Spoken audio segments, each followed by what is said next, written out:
Alright, so the story for Les Mis follows a character named Jean Valjean, who is played, of course, by Hugh Jackman. And in the beginning of the film, he is a prisoner. He is a prisoner. He's been a prisoner for the last 19 years of his life, and he's actually just getting off. He's actually going to go on parole, and he's going to be a free man for the most part. He's still going to be on parole, but, you know, he could still do stuff. So he leaves, but before he leaves, he meets up with Russell Crowe's character, Javert, who is going to be his parole officer. If he breaks parole, this man's going to do a Liam Neeson and find him and kill him. Well, he's not going to kill him, but he's going to take him back. He's going to be a prisoner for the rest of his life.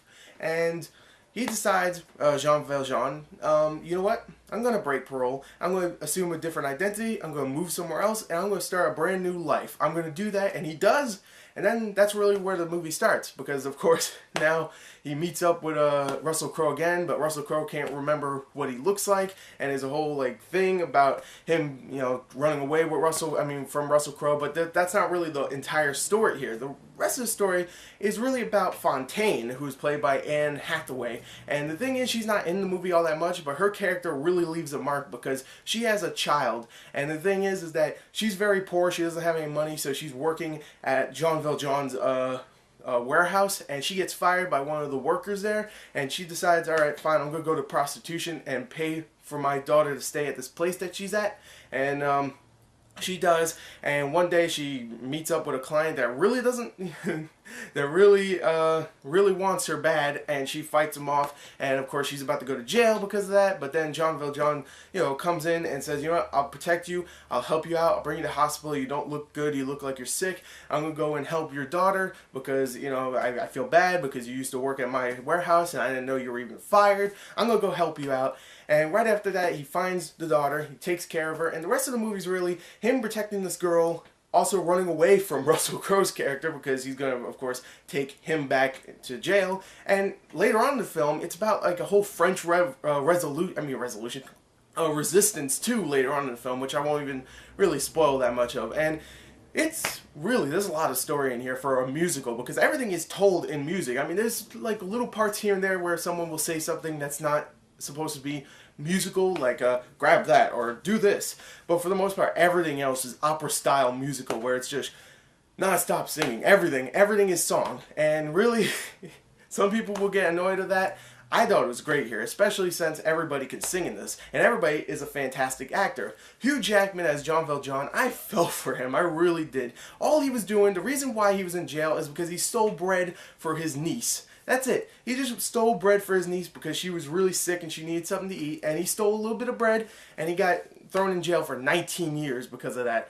So you really do care for this guy, especially when he starts taking care of Fontaine's little girl, and he's amazing in this. I love him, and he's great. He's a great singer. So good. Russell Crowe? Surprised the hell out of me. He's actually a really good singer, and he does have his own little moments where he sings to himself, and that's the only person you hear to sing, that sings for a few minutes, and he's really good. I really liked him. I don't know, he has a distinct voice too, which is weird because he has that very gravelly voice, but when he sings, he sings like this. You know, I don't know. He sings a little higher pitched than he usually talks, and he's great in this. Anne Hathaway, amazing in this film.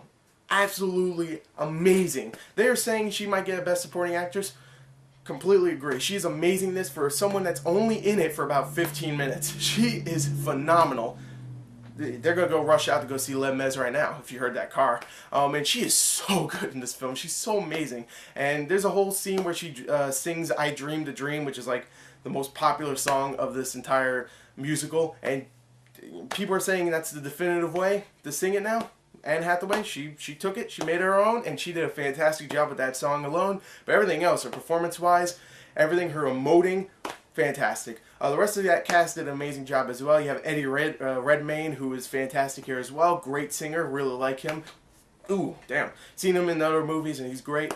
Yeah, the rest of the supporting cast does a great job as well. Sacha Baron Cohen and Helena Bonham Carter's in the film, and they're both great in this. They're more the comedy relief, but they sing sometimes, and they're pretty good at it too.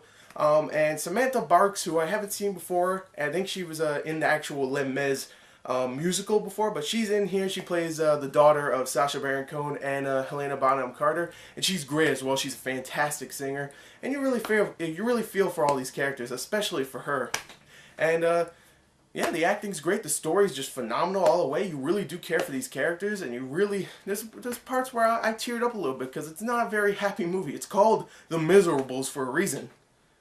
People are miserable. So, yeah, it's pretty sad at times. Let me just say there's plenty of songs in this film because it is 2.5 hours long, and if my theater's seats weren't so uncomfortable and if I didn't have to stretch my neck up like this to see the screen because the theater was packed and I could only get the really crappy seats, then I would have loved this experience all the way, and I would have never checked my watch. But because I was very uncomfortable, I had to check my watch a couple times, which of course I mean my cell phone, and you know, that's the only reason why I checked my phone. If I didn't have that uncomfortable seat, if I was comfortable, I had my drink and all that, then I would have just went by this movie completely, just 2.5 hours. That would have felt like an hour and a half for me because I was so entranced in the story and how well told it was for a musical. Everything's musical, and they tell it so well in this. You really do give a damn about these characters, and the music is just so well done. It's very energetic, like I said, and it's very catchy at times, very dramatic. The ending, I'm sorry, I started to tear up a little bit because it's a little cheesy to some, but me, I was just like, wow, tear. And I was so blown away by this film. Some reviews have said it's a little bombastic, a little too loud at times, a little too insane. Sometimes you can't hear what some of the characters are saying because their singing is a little too loud or a little too low or something, and they sing way too fast at times. I'll give you that, but for the most part, I completely understood what was going on, and I loved it every second of the way.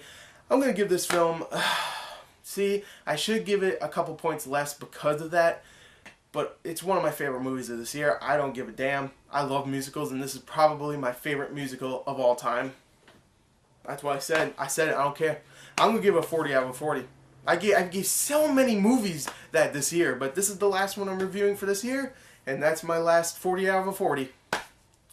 Perfect score doesn't actually mean it's perfect, of course, but I'm going to give it anyway, a 10 out of 10. I gave it like 7 movies at this year, but I'm sorry. I love this year in movies. This is probably one of the best years in movies, and Les Mis just ended it off perfectly for me. There you go, Les Mis. Definitely go check it out. If you don't, you're dumb. You're dumb. Anyway, there you go. Thank you, and goodbye.